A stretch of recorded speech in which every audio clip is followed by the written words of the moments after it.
పని. నిర్మల్ జిల్లా కడెం మండల తహసీల్దార్ కార్యాలయం వద్ద ఎంఆర్పీఎస్ జిల్లా కో ఇన్ఛార్జ్ సాగర్, వికలాంగుల హక్కుల పోరాట సమితి రాష్ట్ర నాయకులు క్రాంతి కుమార్ నేతృత్వంలో వినతిపత్రం సమర్పించారు.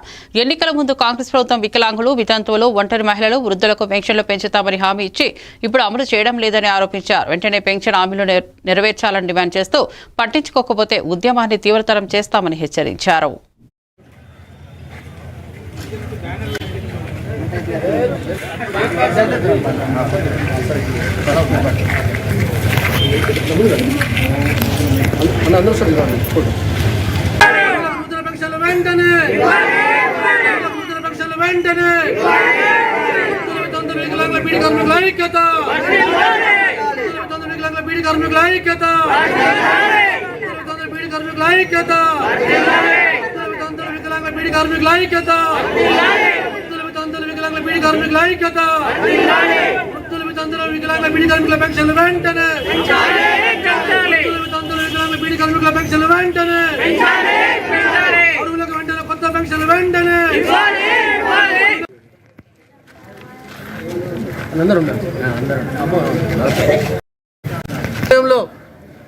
ఒక హామీని ఇవ్వడం జరిగింది.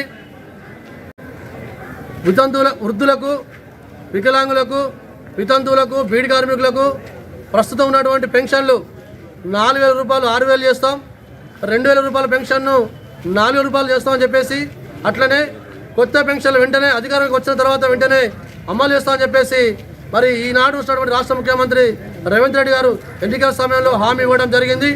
తను హామీ ఇచ్చి 2 సంవత్సరాల కాలం గడుస్తూ ఉన్నా ఒక్కరోజు కూడా ఈ పెన్షన్ విషయంలో స్పందించకపోవడం, అనేక సార్లు క్యాబినెట్ సమావేశాలు పెట్టినప్పటికీ కూడా ఈ పెన్షన్దారుల విషయంలో మాట్లాడకపోవడం అనేది చాలా దురదృష్టకరం.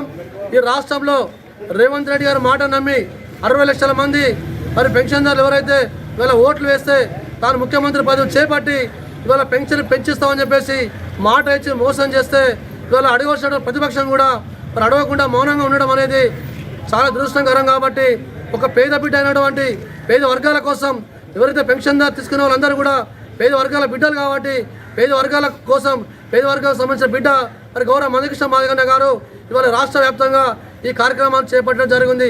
మేము ఒకటి డిమాండ్ చేస్తూ ఉన్నాం, ఎంఆర్పీఎస్, విహెచ్పిఎస్ పక్షాన ఏదైతే పెన్షన్లు ఈ రాష్ట్ర ప్రభుత్వం పెంచిస్తామని చెప్పేసి మాట ఇచ్చిందో, ఇచ్చిన మాట ప్రకారం వెంటనే 4,000 రూపాయల పెన్షన్ 6,000, 2,000 రూపాయల పెన్షన్ 4,000, అట్లనే కొత్తగా పెన్షన్ల కోసం అర్హులైతే ఎవరున్నారో వారికి వెంటనే నూతన పెన్షన్ కూడా వెంటనే అమలు పరచాలని చెప్పేసి మేము డిమాండ్ చేస్తూ ఉన్నాం. వారు కనుక ఈ డిమాండ్ను వాళ్ళు పట్టించుకోకుండా ఇచ్చిన మాట నిలబెట్టుకోకపోతే రాష్ట్ర ప్రభుత్వం మెడలు ఎలా వంచాలనో ఏ స్థాయికైనా ఉద్యమాలు చేసి పెన్షన్ పెరిగేంత వరకు, నూతన పెన్షన్ అమలు చేసేంత వరకు కూడా మా పోరాటం గౌరవ మందకృష్ణ మాదిగన్న గారి నేతృత్వంలో కొనసాగుతుందని చెప్పేసి కూడా ఈ సందర్భంగా అందరినీ కూడా తెలియజేస్తూ ఉన్నాం.